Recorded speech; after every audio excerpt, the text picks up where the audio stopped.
Hello, YouTube.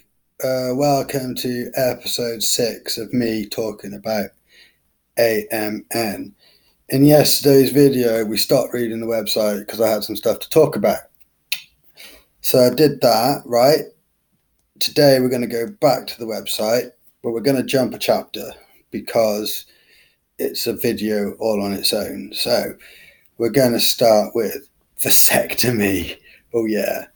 As a carrier of a hereditary disease, I took the massive decision to take my genes out of the gene pool. This, again, was a really crazy time and a heavy day, obviously, because I looked at myself and I was like, okay, you've got this horrible disease, you're dying, and the only way that this disease can carry on is if I give it to somebody. So I was like, I'm not going to give it to anybody because that's not very nice, you know? Uh, I just, if you look into the genetics, if I had a son, he would be fine, no worries. And if I had a daughter, she'd be a carrier. And then there's a possibility that it goes on to the generation after. And I don't want that, you know. It's going to die with me because nobody should have to live the life that I live. It's just nobody should have to go through what I go through. I never know what's going to happen to me at any particular time. I don't know when I'm going to fall on the floor. I don't know when I'm going to be able to pull my trousers up after the toilet. You know, it's that kind of wow. Uh, okay. We concluded that it's been sneaking undetected down the female side of my family for at least 2 generations. So, like, we didn't even see it because it was in the women and it only affects men. Uh, I questioned, how was this not picked up earlier? I lost an uncle way before I was born to childhood adrenoleukodystrophy.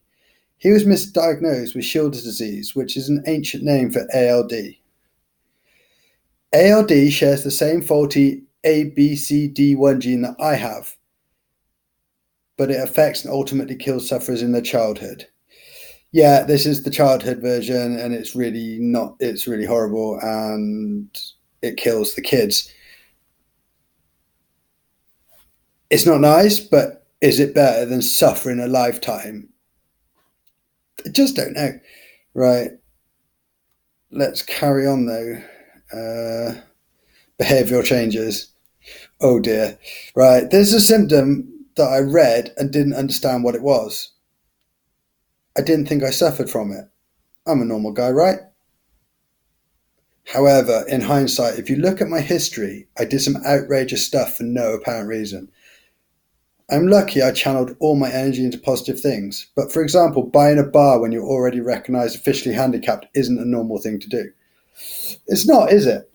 You know, like in 2013, they go, right, you're handicapped. I'm like, oh, okay.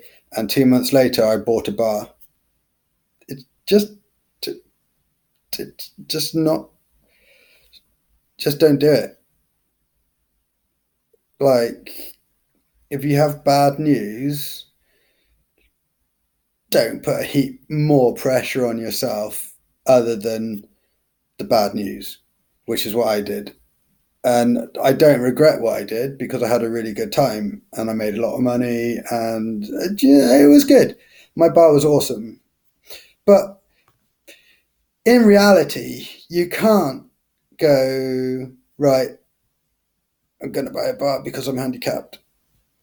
It's just not the done thing. Which brings us nicely on to the next chapter, which is denial. I never denied my handicaps. They were ever present and I fought them. My denial came in the form of not getting a diagnosis for 9 years. I put it off as long as humanly possible and lived life to the fullest whilst I could. Wouldn't you do the same? Like, I know, like, leaving it 9 years from when I started having problems to find out what the problem was is a long time. Yeah. But in that period of time, I did so much stuff that I would never, ever have done if I'd had a diagnosis. I would have gone, right, okay, I'm handicapped. So now I've got to, like, sort out my handicap life like I'm doing now. But I would have done it when I was much younger. And there's no way that I would be here in the position that I'm in, doing what I'm doing, if I had gone to the hospital earlier. This ultimately ended my depression, but left me in shock and awe as I received my diagnosis of AMN. You'd be shocked as well, probably. It's somebody goes, right, okay, you've got AMN and you're dying. And in this period between now and when you die, you're going to suffer all sorts of stuff. You don't even know what it's going to be. It's going to happen and you're going to have to deal with it, which obviously is what I do. Because I've said before, you have two choices. You can either lie down and die, or you can carry on and fight through. What choice have you got? I'll see you tomorrow.